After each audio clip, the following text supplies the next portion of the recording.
So good afternoon, everybody. I have the luxury here of looking at my laptop as well as glancing to my right to see what everybody in Zoomland is seeing.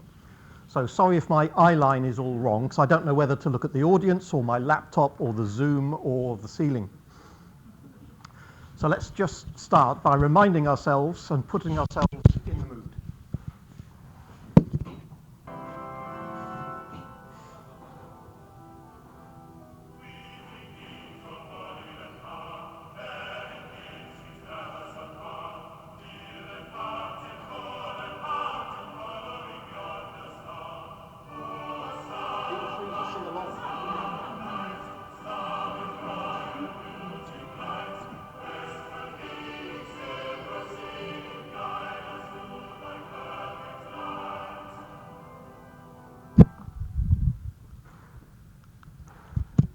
Okay, that's what I'm talking about this afternoon, the Star of Bethlehem. Looking at the Gospel of St. Matthew and the account of the Magi and the star in the east, and asking ourselves, is it possible that there is an astronomical candidate which might explain the Star of Bethlehem? How many possibilities are there that could be the Star of Bethlehem, and how well do they fit the account in the Gospel of St. Matthew? We'll have a look at some dates by going back 2,000 years and asking ourselves what happened when, and are any of the known events that occurred at the time, do they fit the timeline of the Nativity? And then we'll have a brief look at some output from Starry Night software, planetarium software, that will show us what the sky was looking like a few years BC, and then I'll summarize. So, the Magi and the star in the east. There are 5 elements of the account according to St. Matthew, the Gospel of St. Matthew, that we're trying to account for. So the Magi journeyed to Jerusalem prompted by a star in the east. Bear in mind, despite the Christmas carol, it does not say that they followed the star. That's in the Christmas carol, it's not in the Bible. So they were prompted to go to Jerusalem by a star appearing in the east. They asked Herod about what's this we learn about the birth of the King of the Jews, and Herod was unaware of what they were talking about, unaware of this star that had appeared to the Magi. The Magi then journeyed on to Bethlehem, where the star reappeared in the sky in the south and then stopped over Bethlehem. So in red there are the 5 elements of the account that relate to the star, that if we are going to claim that we might have a candidate for the Star of Bethlehem, we have to be able to explain each of those 5 points in red. So let's just remind ourselves, because I said earlier the lyrics of the hymn are not very accurate, let's just remind ourselves of those lyrics.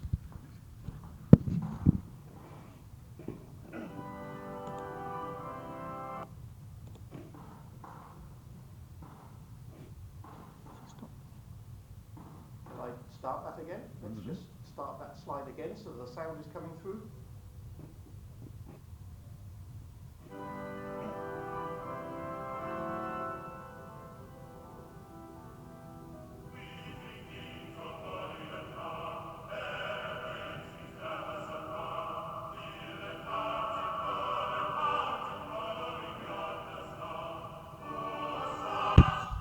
Okay, that's enough in this particular case.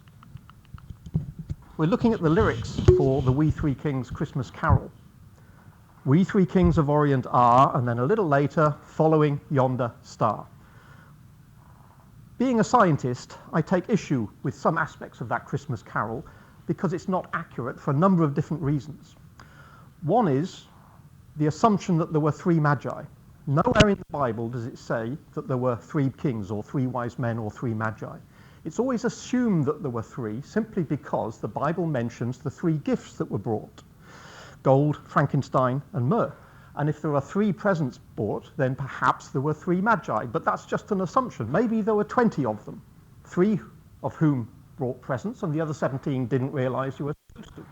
So it's only an assumption that we're 3, so we really ought not to talk about the 3 Magi or the 3 wise men. And what about 3 kings? Well, again, nowhere in the Bible does it mention kings. It talks about wise men, it talks about Magi. They might have been priests, but they weren't kings, so we really ought to eliminate that from the Christmas carol as well.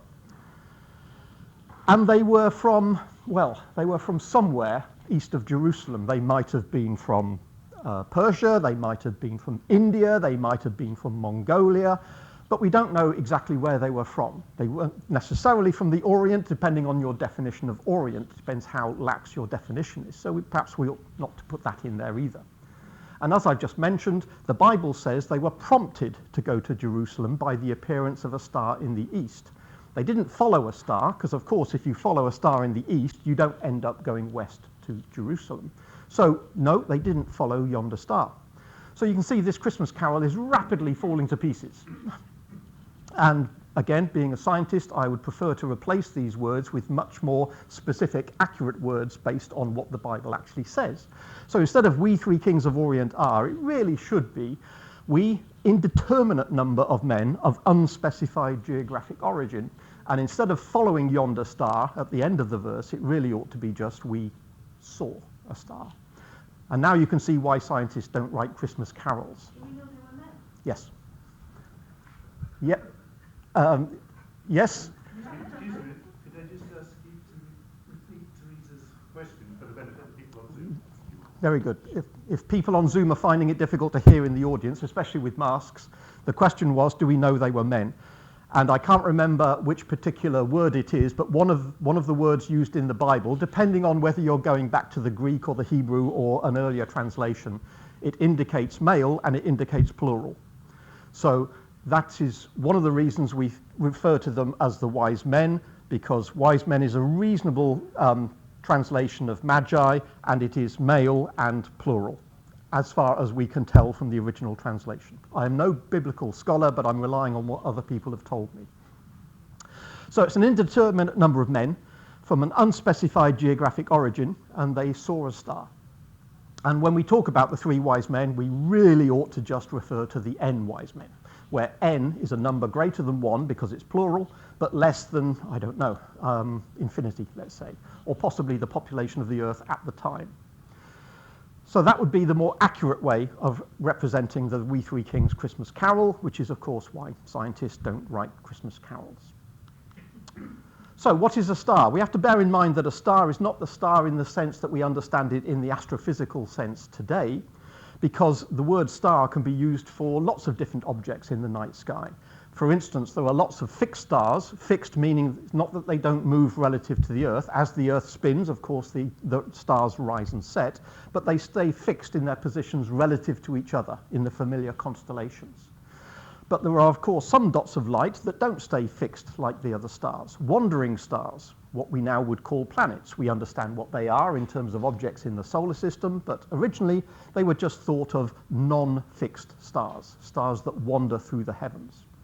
And if a star has got what appears to be a tail or a hairy star, that's what we would now call a comet. Some comets look a little bit fuzzy, some develop tails, not necessarily, and they were originally thought of as hairy stars. And of course, we still have this particular way of expressing the appearance of a meteor in the sky. Some people still call them shooting stars. So you can see wandering stars, hairy stars, shooting stars. They're not necessarily stars in the sense of a large ball of gas with nuclear fusion at the core. It can be something seen in the night sky. And if we take that as the meaning here, when we talk about the Star of Bethlehem, we mean a star meaning something seen in the night sky. Do we get any clues from looking at any depictions of the adoration of the Magi? Well, here we see a depiction, of course, many years after the Nativity itself. Here, Botticelli, 1475. It's believed that the gentleman on the far right there staring at the artist is Botticelli himself. And we can see right in the top center there an indication that maybe that's the Star of Bethlehem beaming down its radiance onto the baby Jesus. At the back, we can see Joseph, who looks thoroughly bored, not taking any part in the proceedings whatsoever. But maybe that's appropriate because allegedly he didn't take any part in the conception either. So we have the adoration of the Magi, which teaches us nothing about the Star of Bethlehem. And similarly, other depictions, they're not necessarily in date order, these. I've just picked a number of different paintings. Again, in the sort of top left, we can see a depiction of the star, but it doesn't tell us anything about what the star might be. One notable exception is Giotto, who painted the star, and we assume that's the Star of Bethlehem in the top center there, not as a star in the conventional sense, but he painted it apparently as a comet. Now, whether or not that's because he believed that a comet was the Star of Bethlehem, or whether he just thought that looked better than putting a point of light above the scene in Bethlehem, no one can really tell. With Rubens, I thought that was interesting, A, because there is no Star of Bethlehem in that picture, as far as I can tell. I can't actually see a star in the sky there, and it's not often you get an Adoration of the Magi painting without a star in it. But there is a two-headed camel at the back there, so that makes up for the fact that there's no Star of Bethlehem, perhaps. And again, quite often the star is just a point of light. Sometimes it has a beam of light coming out of it, a bit like a comet, but we think that's just a star with a bit of light, which is always directed down onto the baby Jesus. And that's true regardless of which particular painting you look at. Again, a point of light, again with what appears to be light radiating from the star down onto the baby Jesus. So it's no surprise that we don't learn anything because of A, these paintings were made many centuries after the Nativity, and of course a painting is a depiction, and quite often the artist is showing the public or the viewer what they expect to see. He or she is not trying to be accurate in terms of a representation of what the Star of Bethlehem actually was, assuming they knew, of course. So let's have a look at the astrological significance, because the Magi, whether they were astrologers, whether they were priests, they almost certainly applied some astrological significance to what they saw in the sky. Every planet, every bright star, every constellation, especially the zodiacal constellations, had some sort of astrological significance. For instance, amongst a common theme amongst many different cultures was that Venus, being so bright, was a symbol of beauty, a symbol of fertility, and a symbol of birth or rebirth. Jupiter was considered to be one of the kingly planets, one of royalty, perhaps the king of planets. It had the longest period to go around the Earth, to go around the Sun, other than Saturn. And its brightness, being significantly brighter than Saturn, gave it the position as the king of planets. Regulus is the brightest star in the constellation of Leo, and you can perhaps tell from the name starting REG, this was considered to be the king of stars. And the constellation of Leo itself was often associated with the line of Judea. The land of Judea, the tribe of Judea, had a flag with a lion on it, so the lion in the sky was often associated with the lion of Judea, or the land of Judea, or the people of Judea. Why did astrologers keep looking at the sky, and why did they assign any significance whatsoever to what they saw? Well, it's because it was believed that God was always telling man what was going to happen by putting signs in the sky. There were always signs of what was to come in the near future, or possibly the long-term future. Is there going to be a good harvest? Is there going to be a flood? Is there going to be a drought?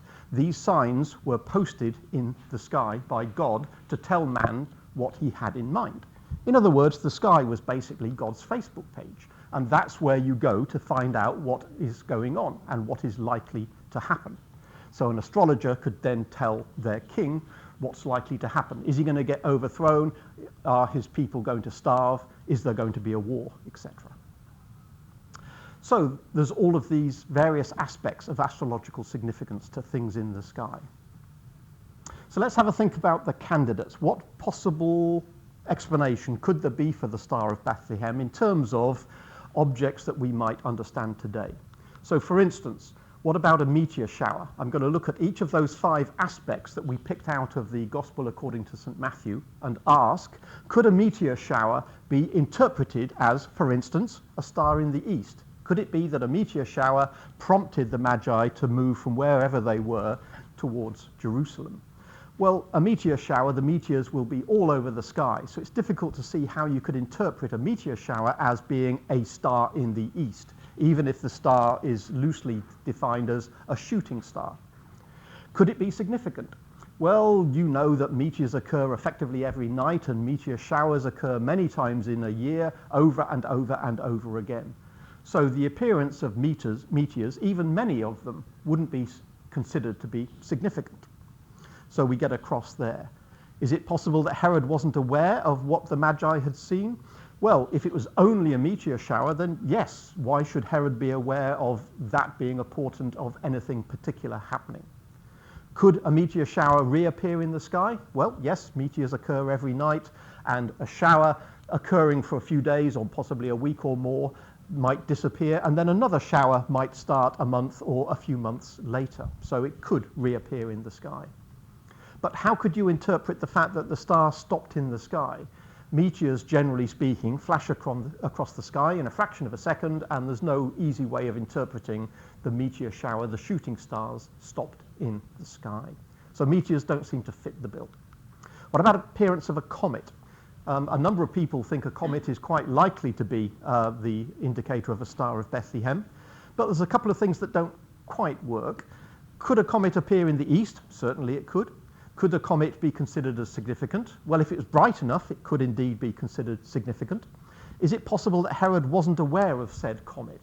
Well, if Magi saw a big, bright comet and thought that was interesting, then surely Herod, possibly not Herod himself, as his eyesight wasn't too good, but Herod's astrologers surely would have seen the same thing and maybe come to the same conclusion that something interesting is happening.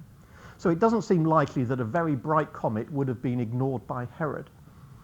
What about a star reappearing in the sky? Well, yes, comets go around the sun, and so they might be visible for a while, and then for a while they might be invisible because they're on the other side of the sun, and for a little while they might disappear from sight and then reappear on the other side of the sun. So yes, a comet can reappear in the sky.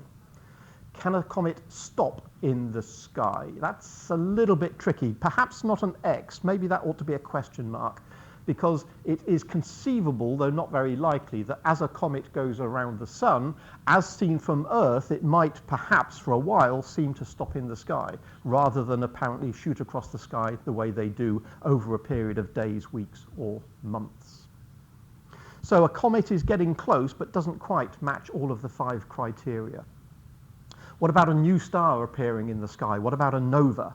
Strictly not a new star, but the appearance of a new star. A star that was too dim to be seen with the naked eye suddenly becomes brighter and gets into naked eye visibility and so can be seen.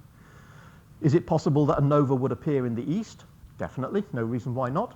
Is it possible that it was significant? Well, yes, if it was bright enough. Is it possible that Herod wasn't aware of it? Again, if it's bright enough for the Magi to notice, why didn't Herod's astrologers notice it as well? Perhaps it's a question of just what significance did they apply to the appearance of this new star. Similarly, can the star reappear in the sky? Well, a star that flares up and becomes brighter normally then dims away and stays dim for perhaps months, perhaps years, perhaps decades, and it might flare up again later. But you wouldn't expect it to get bright, dim below naked eye visibility, effectively disappear, and then reappear again a few months later. Nova don't tend to behave that way according to our current understanding of nova. And is it reasonable to think of a star stopping in the sky if the star is a nova? Well, a nova is just like any other star. It would be at a fixed position in the sky. Unlike a planet, unlike a comet, a nova would be in a fixed position in the sky. So why on earth would you say the star stopped in the sky? Because all the fixed stars have stopped in the sky. So that doesn't really make sense. And similarly, even if we go up a level to a supernova and think of a really bright event, well, definitely it could be in the east. Definitely it would be significant if it was a relatively close star that went supernova, very bright in the sky perhaps. But again, if it is a very bright object in the sky, why wouldn't Herod's astrologers be aware of it? And how could a star reappear in the sky? A supernova, generally speaking, is a star coming to the end of its life, blowing itself to pieces. Once a star has blown itself apart, it tends not to do that a second time. So once it's actually happened, the light will dim over a period of many months, possibly even years, and it's not easy to see how on earth you could interpret a supernova as reappearing in the sky. Could it stop in the sky? Again, a supernova would be at a fixed position relative to all the other fixed stars. So why would you talk about the star stopping in the sky? So all of those 4 possibilities, they are possibilities, but none of them quite hit all of the 5 points. But perhaps not surprisingly, as you can see from the gap at the bottom there is a 5th possibility. And that is the one that a lot of people seem to think might be an explanation for the Star of Bethlehem. and that is a conjunction of planets. And that is the astrological symbol next to the word conjunction. That little dumbbell symbol is the symbol for conjunction. Could a conjunction of two planets, given that planets go around the sun at different speeds, could the conjunction occur in the east? Yes, it can occur effectively anywhere in the zodiac.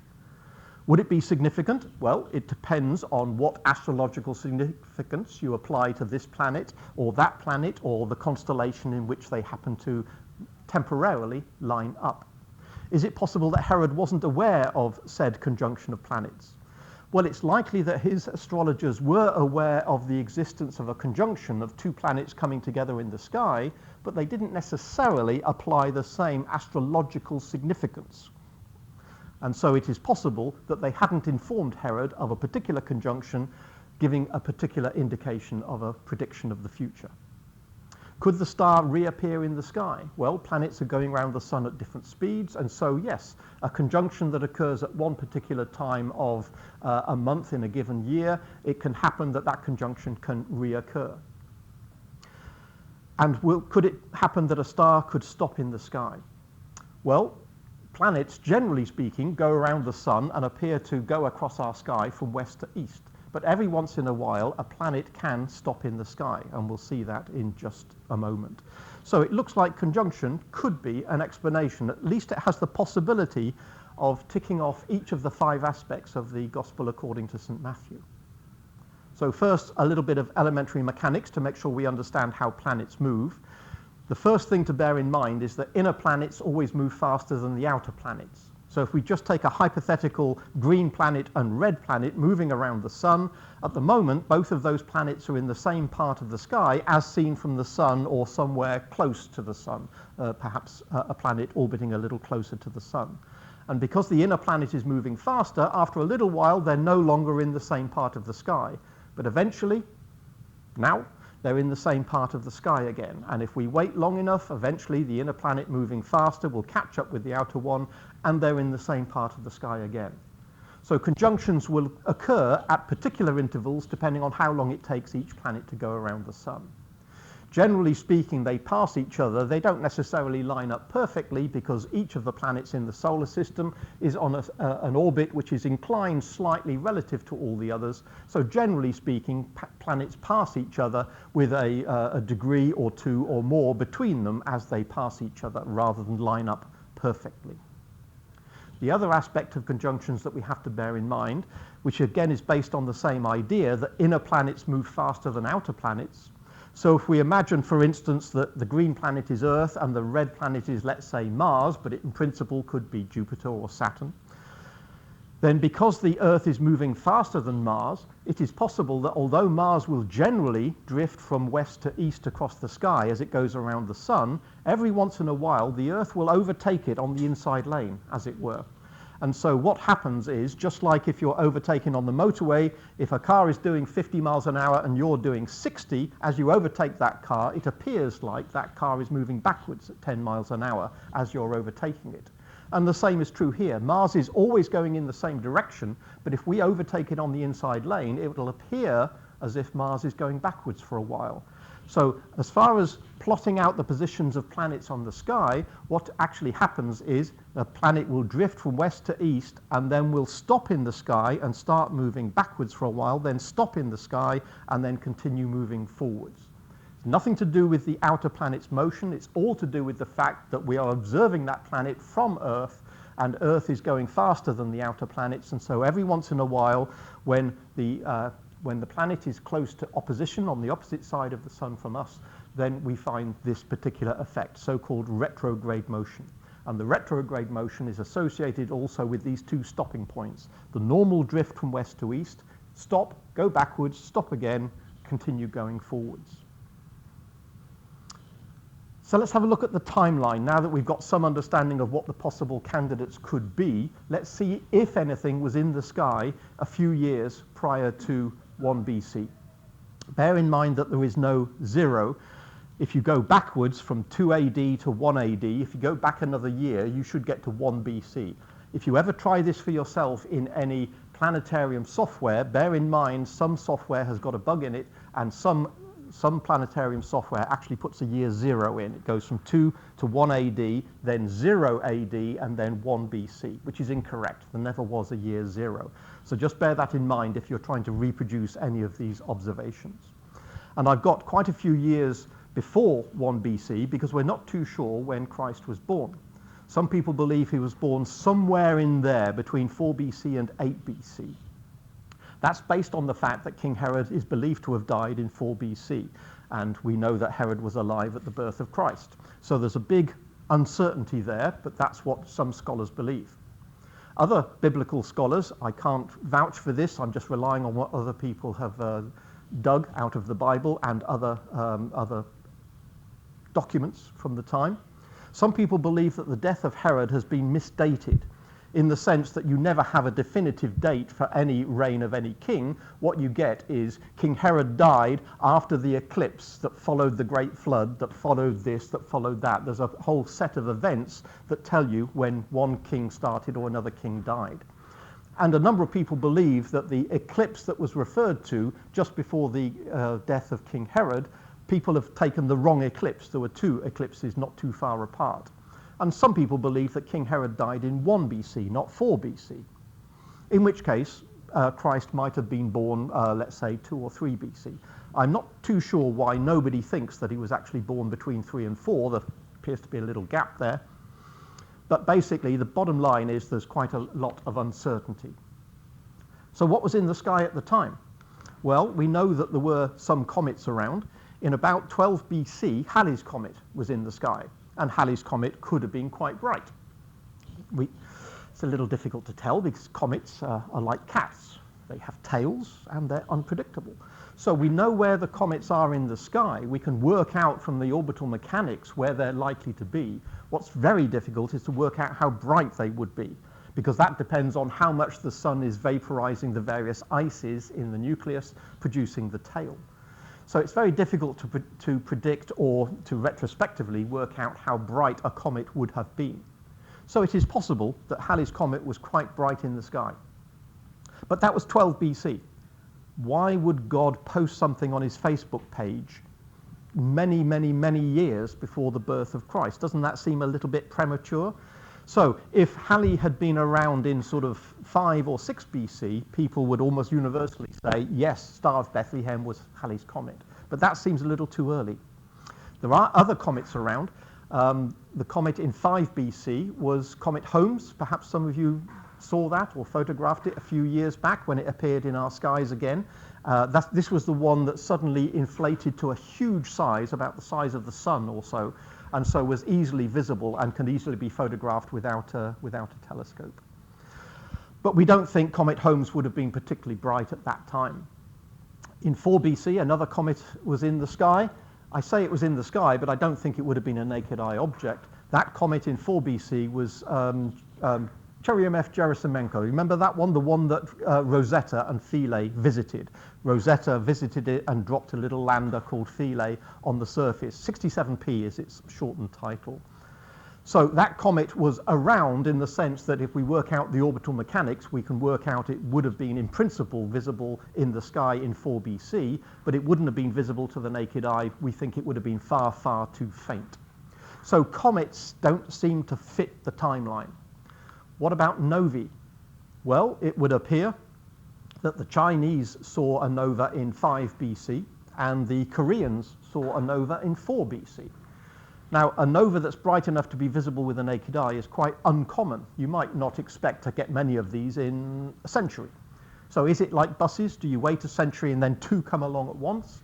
It is more likely that the dating of these 2, whatever they are, manuscripts or engravings, that indicate the appearance of a nova, maybe they've got the dates slightly wrong, and when translated into a modern calendar, we don't think we've got that quite right. So it's probable that those 2 cultures both saw the same nova in late 5 BC, early 4 BC. But although a nova does appear to have been in the sky at about the right time, and so some people believe that is a candidate for the Star of Bethlehem, remember it doesn't fit the facts in terms of a star stopping in the sky. A star appearing, yes. Reappearing, doesn't seem likely. A star stopping in the sky, well, it's a fixed star, so that doesn't seem to work.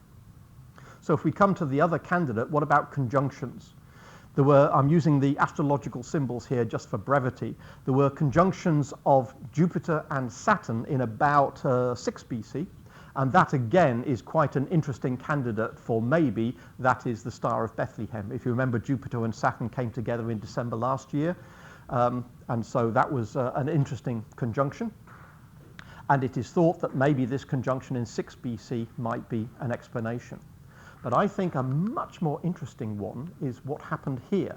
Okay, it relies on the fact that if you believe that's the Star of Bethlehem, it relies on the fact that King Herod died in 1 BC, not 4 BC.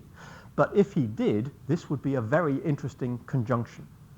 A conjunction between not Jupiter and Saturn, but between Jupiter and Venus. And Venus, as you know, can be a very bright planet, and therefore it would be a conjunction of the 2 brightest planets in the sky.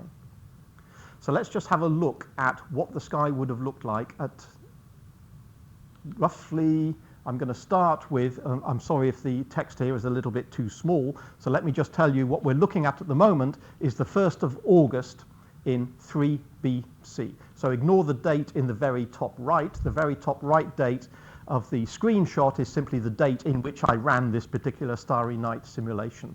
The date of the simulation is August of 3 BC. Is it possible to have these lights off so you can see this just a little bit better?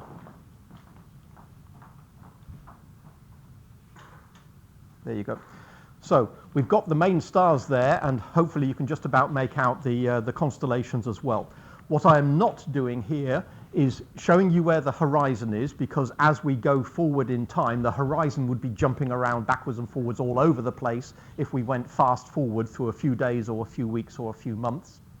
And I'm also not attempting to label everything in the image, otherwise it gets far too confusing.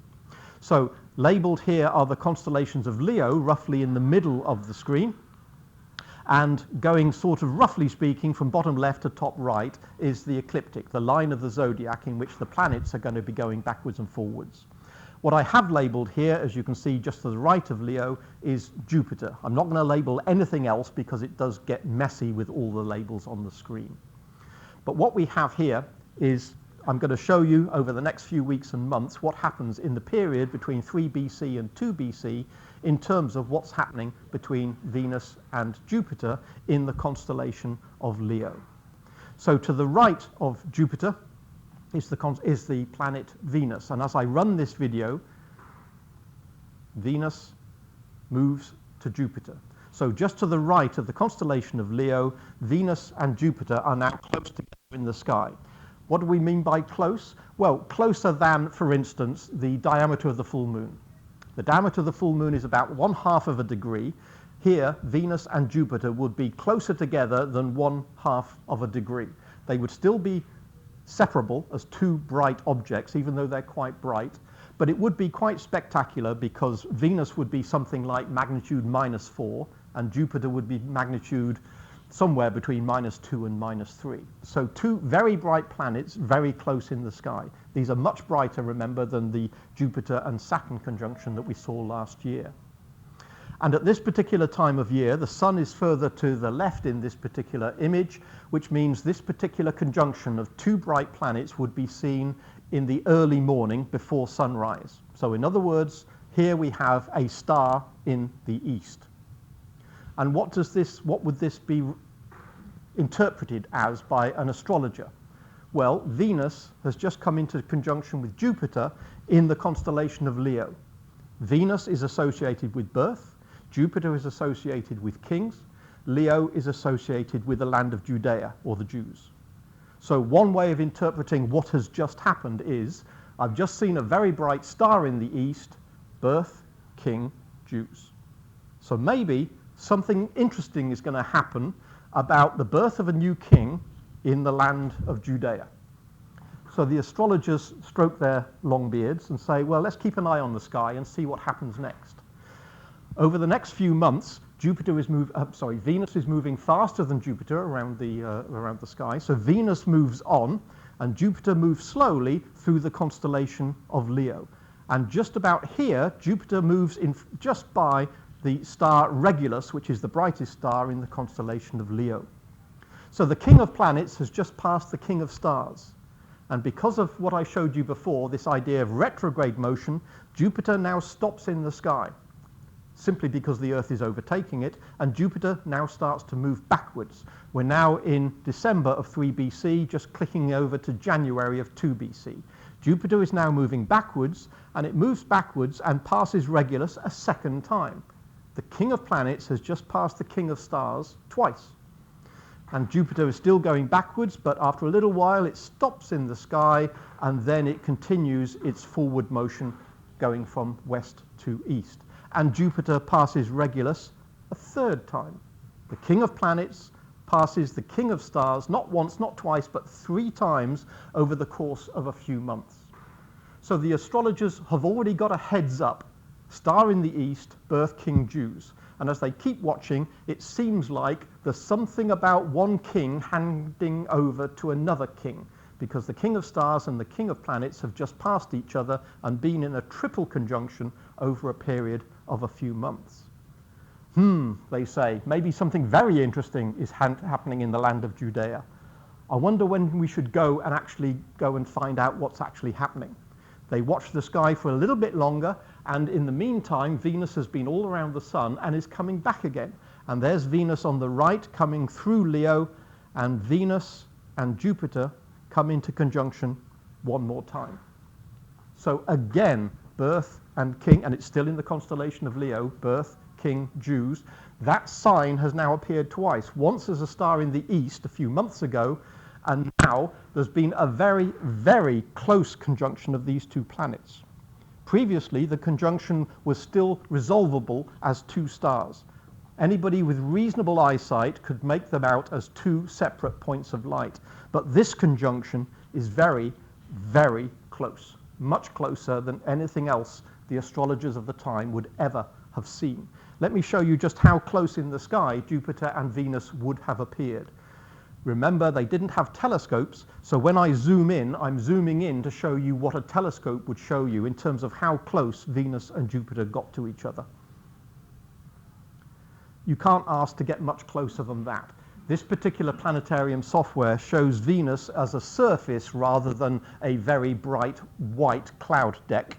So you have to imagine that Venus would be blindingly bright, Jupiter would be magnitude -2 or -3, somewhere there, and this particular field of view is only about an arc minute from top to bottom. In other words, I don't think any human, either alive then or alive now, would possibly even get close to resolving those as 2 separate objects. The very bright planets would have moved together in the sky and would have fused together as one indistinguishable, very bright light. And I would imagine that none of the astrologers had ever seen this before or ever heard of this before, because it's not likely that this sort of event occurs more often than a few times in 1,000 years. So I would imagine that that would be the starting pistol. The astrologers would say that is definitely the sign that tells us we need to go to the land of Judea and ask about this king of the Jews that has been written into the sky for the last few months. So let me remind you of what I think the sequence is.